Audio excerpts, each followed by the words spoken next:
आपने गांव देहात में कई गाय और भैंसों को देखा होगा कि जिनके नाक में एक रस्सी डाल दी जाती है, उसको नाथ कहा जाता है। बताया जाता है कि जो गाय और भैंस जो पशुएं होते हैं वो बदमाश हो जाते हैं, तो उनको कंट्रोल करने के लिए उनके नाकों के बीच में एक रस्सी डाल दिया जाता है। जब जब रस्सी खींचा जाता है तो उनको दर्द होता है और वो कंट्रोल में रहते हैं। अनंत कुमार सिंह इस वक्त पर बेऊर जेल में है।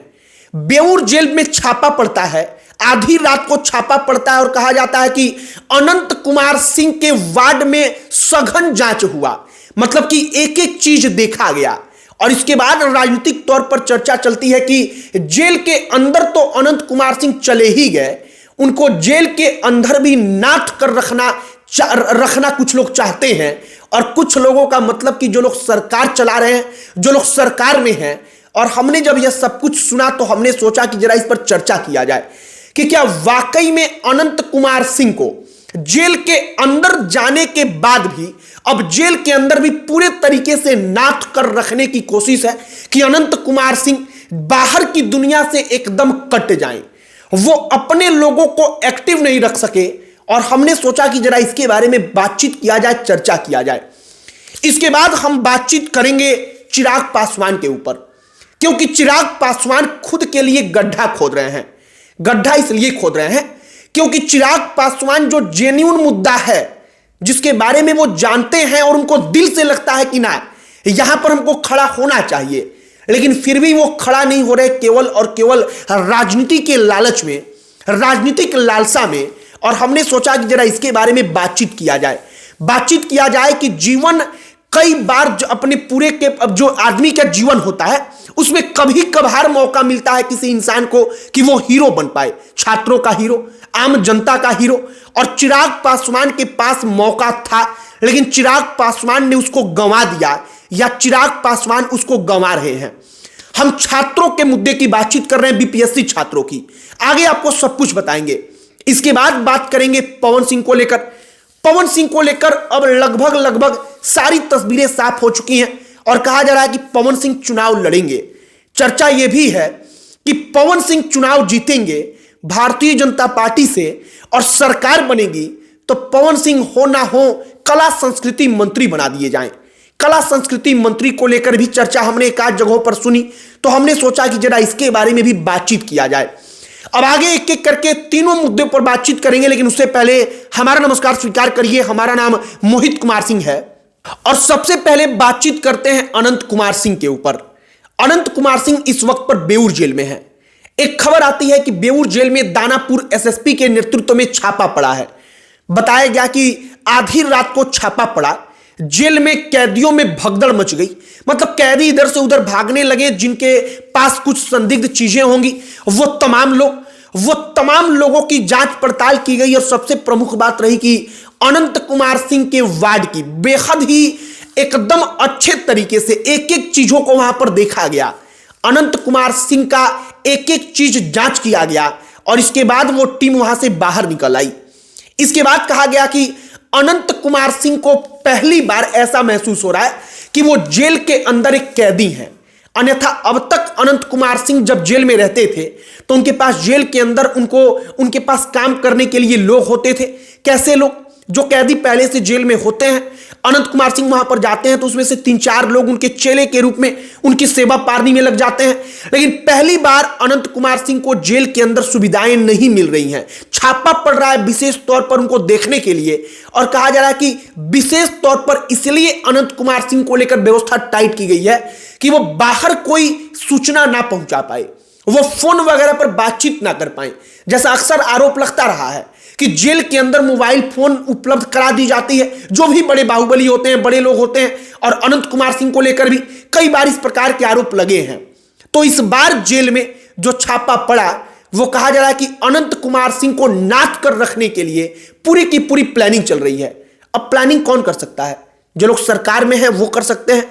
यहां पर आपके मन में भी सवाल खटकेगा कि इसी अनंत कुमार सिंह को पैरोल पर जो लोग आज सरकार में हैं वही लोग जेल से बाहर निकलवाते हैं। क्यों? क्योंकि अशोक महतो का सामना करना था और अनंत कुमार सिंह नहीं होते तो कहा जाता है कि अशोक महतो का सामना कोई नहीं कर पाता। लेकिन अनंत कुमार सिंह बाहर आए और छोटे सरकार ने मुंगेर के लोकसभा का जो चुनाव था उसमें माहौल ऐसा बदला कि अशोक महतो का जो धमक था वो कमजोर पड़ गया। आज वही अनंत कुमार सिंह फिर जेल के अंदर हैं, और जेल के अंदर हैं तो कहा जा रहा है कि वही लोग जो अब भी सत्ता में हैं वो लोग उनको नाच कर रखने का पूरा प्रयास कर रहे हैं। बाकी अब अनंत कुमार सिंह को लेकर आगे और भी चर्चाएं होंगी, इस पर बड़ी बातचीत होगी, लेकिन अब तक जो तमाम चीजें हुई हैं हमने सोचा कि जरा इसके बारे में एक बार बातचीत कर ली जाए। अब आते हैं चिराग पासवान के मुद्दे पर। चिराग पासवान दिल्ली में जाकर चुनाव प्रचार कर रहे हैं, वो जरूरी है, करना चाहिए, लेकिन चिराग पासवान हमको लगा कि वाकई में वो अच्छे नेता हैं जो मजबूरी बश राजनीति में नहीं रहना चाहते हैं। वो नहीं चाहते हैं कि हमको मंत्री का पद मिल गया तो हम मजबूरन किसी के इशारे पर नाचे, क्योंकि वो जेन्युइन तरीके से छात्रों के मुद्दे पर बोलते हैं। वो खुलकर बीजेपी जेडीयू की सरकार का विरोध करते हैं, जो फैसला सरकार कर रही है बीपीएससी छात्रों को लेकर उसके बारे में।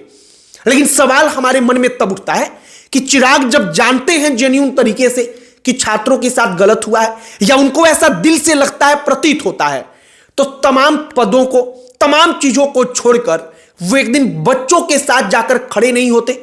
वो बच्चों के, छात्रों के बीच जाकर एक दिन नहीं कहते कि ना सरकार गलत कर रही है, बल्कि वो जब माहौल देखते हैं कि हमारे खिलाफ नकारात्मक तरीके से फैल रहा है तो एक बार आकर कुछ बयान दे देते हैं। फिर जब पॉजिटिविटी, सकारात्मक तमाम चीजें हो जाती हैं तो वो चुप हो जाते हैं।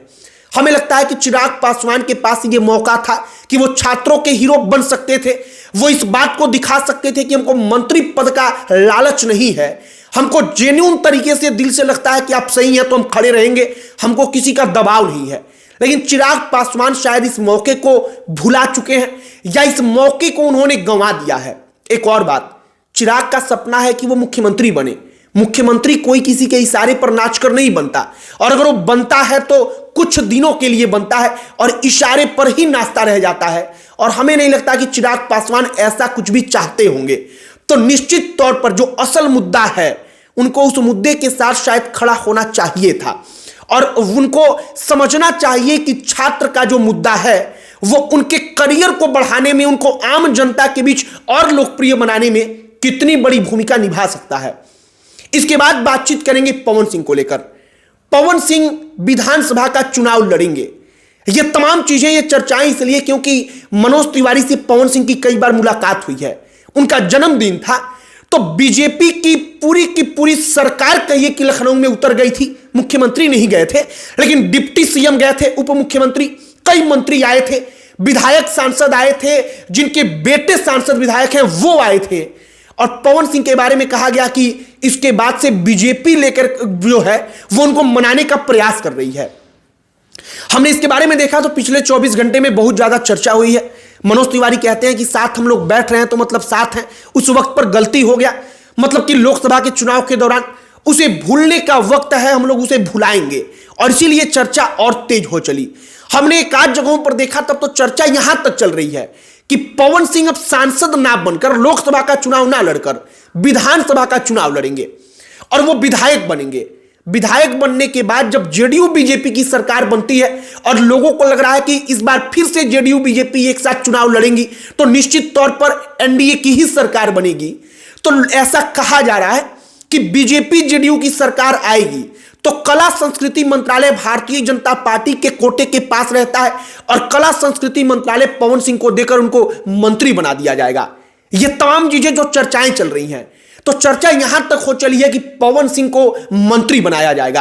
आपकी इस पर क्या राय है कमेंट बॉक्स में लिखकर बताइएगा। वीडियो यहीं पर समाप्त करते हैं। अंत में हमारा परिचय, हमारा नाम मोहित कुमार सिंह है। बहुत बहुत धन्यवाद।